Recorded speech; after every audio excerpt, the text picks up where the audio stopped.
अस्सलाम वालेकुम स्टूडेंट्स। आज हम चैप्टर नंबर 12 के टॉपिक नंबर लेक्चर नंबर 4 के साथ आप खिदमत में हाजिर हुए हैं।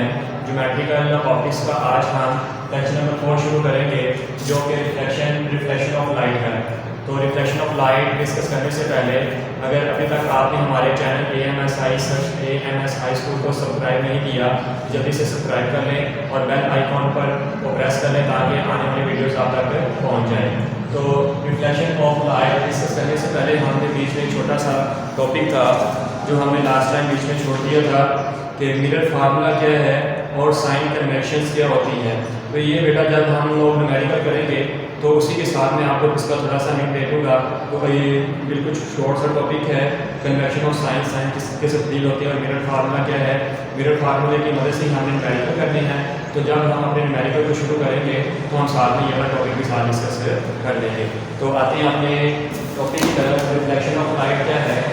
अक्सर आपने कभी देखा होगा कि अगर हम कोई गिलास ले लें, उसके अंदर पानी को फिल करें, तो पानी को फिल करने के बाद अगर हम उसके अंदर चीनी वगैरह डालते हैं और उसको हल करने में हम स्पून का इस्तेमाल करते हैं। तो अगर हम स्पून का इस्तेमाल किस तरीके से करें तो चीनी को हल करने के लिए उस स्पून को उस गिलास में इस तरीके से रखें कि वो जो स्पून है वो पानी की सतह के साथ कोई ना कोई एंगल बना रहा हो। तो अगर हम उसको यूँ उठाकर देखें तो हमें ऐसा लगता है कि वो स्पून क्या साइड से कटा हुआ है। तो ऐसे हमें क्यों लगता है? इसकी वजह क्या है? रोशनी की स्पीड इसकी बुनियादी वजह है कि जब रोशनी एक मीडियम से किसी दूसरे मीडियम में दाखिल होती है तो इसकी स्पीड क्या हो जाती है? चेंज हो जाती है, जिसकी वजह से क्या होता है वो अपनी सिमत को चेंज कर लेती है और हमें ये चीज़ें देखने को मिलती है। इस तरीके से अगर आपने एक्सपेरिमेंट करना हो, आप बुक के ऊपर भी डायग्राम बनी हुई है कि आप एक अगर पेंसिल लें और गिलास को फिल करें और उसके अंदर टिप कर दें, इस तरीके से टिप करें कि वो गिलास की सतह के साथ कोई ना कोई एंगल पेंसिल जो है वो गिलास की सतह के साथ कोई ना कोई एंगल बना रही हो। तो आप देखेंगे कि जो पेंसिल है वो हमें कटी हुई नजर आती है। तो ऐसा क्यों होता है? ऐसा हमें रोशनी की रिफ्लेक्शन की वजह से होता है, रोशनी की स्पीड की वजह से होता है। तो रोशनी की स्पीड क्या करती है? रोशनी की स्पीड जब रोशनी एक मीडियम से किसी दूसरे मीडियम में दाखिल होती है तो क्या करती है? अपनी सिमत को चेंज कर देती है। तो इस अमल को हम कहते हैं रोशनी की रिफ्लेक्शन या रिफ्लेक्शन ऑफ लाइट। तो the process of bending of light as it pass from air into the glass and vice versa is called reflection of light। यहाँ मैंने आपको डायग्राम की मदद से समझाने की कोशिश की है कि हमने एक दो मीडियम दे दिए हैं, एक हमने एयर दिया हुआ मीडियम, दूसरा हमने ग्लास मीडियम दिया हुआ है। तो यहाँ से एक लाइट ऑफ सोर्स आएगा, लाइट की रे आएगी। जब ये एयर से वहाँ से ये जो रोशनी की रे है ग्लास में दाखिल होगी, अपनी सिमत को चेंज कर लेती है। देखिएगा इसकी असल सिमत है, असल जो इसकी डायरेक्शन है वो ये वाली है, लेकिन ये थोड़ी सी बेंड हो जाती है। जब इसमें मीडियम गिलास मीडियम में आती है थोड़ी सी क्या हो जाती है? बेंड हो जाती है। लेकिन जब गिलास मीडियम से दोबारा एयर हो जाती है तो फिर इसकी असल सिमत ये थी, लेकिन यहाँ पर भी क्या होगी? थोड़ी सी बेंड हो गई है। देखिए जब रोशनी एक मीडियम से किसी दूसरे मीडियम में और दूसरे मीडियम से तो पहले मीडियम में दाखिल हो या एक मीडियम से किसी दूसरे मीडियम में और उसी से पहले मीडियम में दाखिल होती है तो अपनी जो इसकी डायरेक्शन है वो क्या कर देती है? चेंज कर देती है।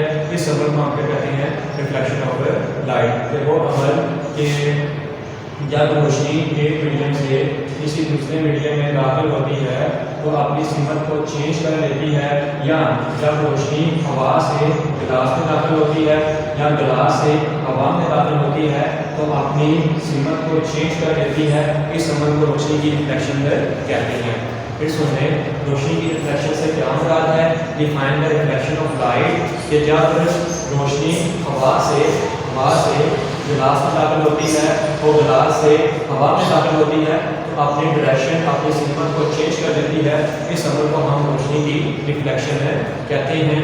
When the process of bending of light it passes from air into the glass and vice versa इसका उलट है कि जब वो एयर से हवा में आई है और हवा से दोबारा एयर में जाएगी तो वो क्या करेगी? इसकी सिमत क्या हो जाएगी? चेंज हो जाएगी। इस अमल को हम रोशनी की रिफ्लेक्शन कहते हैं। तो ये देखिएगा कि मैं आपको बता दूँ कि ये जो रे आई है आने के बाद इस गिलास की सतह के साथ टकराई तो इस रे को हम क्या कहते हैं? तो वो रे जो आकर टकराती है उसको क्या कहेंगे? Incident ray. और जो यहाँ से रे गुजरेगी आगे जाएगी तो उसमें इसकी रेट को हम क्या कहेंगे इस बार रिफ्रैक्टेड रे, क्योंकि ये गुजर गई है, आपने सीमा चेंज कर ली है, बल्कि रिफ्लेक्ट नहीं हुई बल्कि उस मीडियम से गुजर गई है, पास भी हो गई है, तो रिफ्रैक्ट हुई है, तो इस समय को हम क्या कहते हैं रिफ्रैक्ट के एक मीडियम से किसी दूसरे मीडियम को पास हो जाना, एक मीडियम से गुजर जाना, एक मीडियम से किसी दूसरे मीडियम में दाखिल हो जाना, वो क्या कहलाता है रिफ्लेक्शन। एक मीडियम की सतह से टकराकर वापस उसी मीडियम में आ जाना वो कहलाता है रिफ्लेक्शन। ये दो अलग-अलग लफ्ज़ है, एक है रिफ्लेक्शन और एक है रिफ्रैक्शन।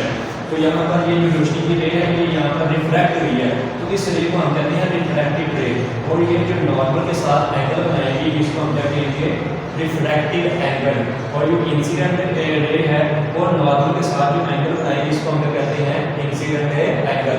और नॉर्मल क्या होता है, नॉर्मल किसी प्लेन के ऊपर जो हम परपेंडिकुलर ड्रा करते हैं, जो रे हम परपेंडिकुलर ड्राते हैं जिसके साथ 90 का एंगल बनाता है उसको हम क्या कहते हैं नॉर्मल। तो इंसिडेंट रे जो नॉर्मल के साथ एंगल बनाती है उसको एंगल ऑफ इंसिडेंट कहते हैं और इसको आगे से जाहिर करते हैं। इसी तरीके से ये रिफ्रैक्टिव रे जो नॉर्मल के साथ एंगल बनाती है जिसको रिफ्रैक्टिव एंगल ऑफ रिफ्लेक्टेड कहते हैं और इसको आगे से जाहिर करते हैं। तो जब रोशनी एक मीडियम से किसी दूसरे मीडियम से या जब रोशनी हवा से गिलास में दाखिल होती है या गिलास से हवा में दाखिल होती है तो अपने डायरेक्शन को चेंज कर देती है, इस अमल को हम रिफ्लेक्शन ऑफ लाइट या रोशनी की रिफ्लेक्शन कहते हैं। तो आगे इसमें दो कवानीन है लॉज ऑफ रिफ्लेक्शन। पहला कवानीन क्या है, the incident ray, reflected ray and normal at a point of incident are like a same plane है। तो अभी मैंने आपको बताया कि इंसिडेंट रे, रिफ्लेक्टेड रे और normal lies at the same point के एक ही पॉइंट पर होने चाहिए।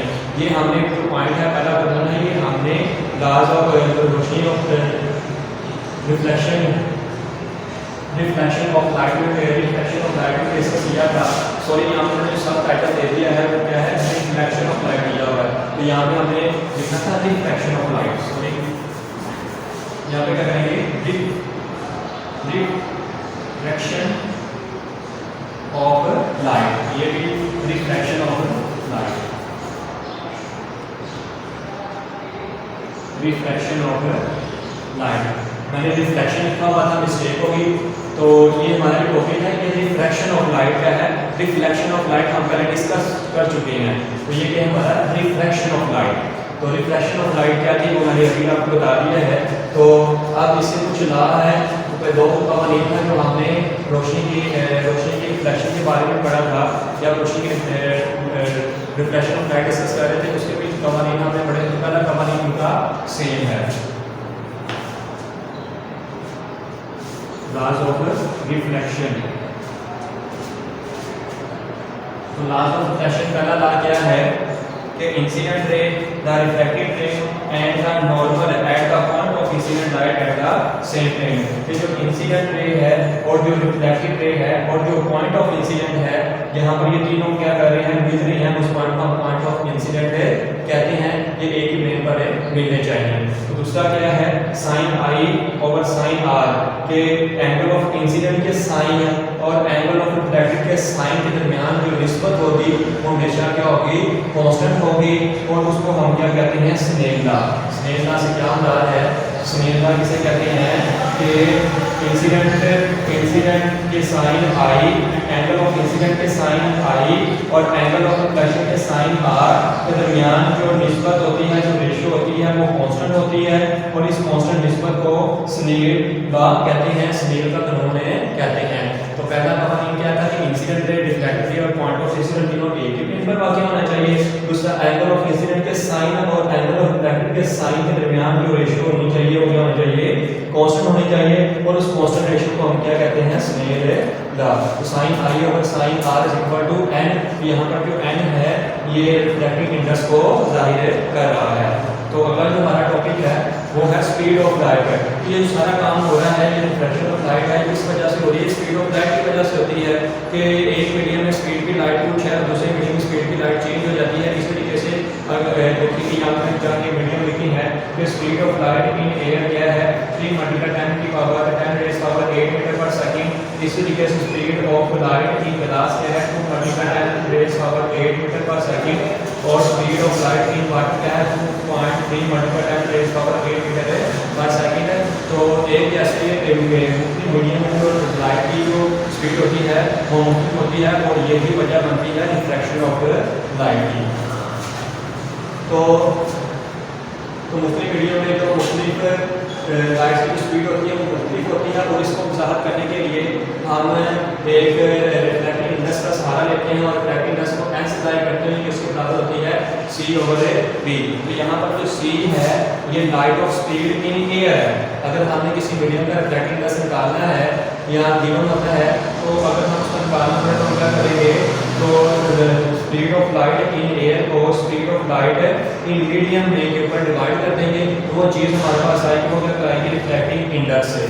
तो रिफ्रैक्टिव इंडेक्स से क्या मुराद है कि हवा रोशनी की स्पीड, हवा में रोशनी की स्पीड और मीडियम में रोशनी की speed is called the ratio between the speed of light in air to the speed of light in medium is called the refractive index. कि हवा में रोशनी की स्पीड और मीडियम में रोशनी की स्पीड के दरमियान जो निस्बत होती है उसको हम रिफ्रैक्टिव इंडेक्स कहते हैं। तो आज हमने क्या डिस्कस किया है, हमने रिफ्रैक्शन ऑफ लाइट को डिस्कस किया है, हमने लॉज ऑफ रिफ्लेक्शन को डिस्कस किया है, उसकी थोड़ी सी डायग्राम को समझा है और स्नेल लॉ क्या होता है ये हमने डिस्कस किया और स्पीड ऑफ लाइट में मुख्तलिफ मीडियम में मुख्तलिफ होती है और रिफ्रैक्टिव इंडेक्स क्या होता है उसका फार्मूला आज हमने डिस्कस किया है। तो आपने यहाँ तक अच्छे तरीके से याद कर लेना है, इंशाल्लाह अगले लेक्चर में हम इसे आगे शुरू करेंगे। ओके जी, अल्लाह हाफिज़।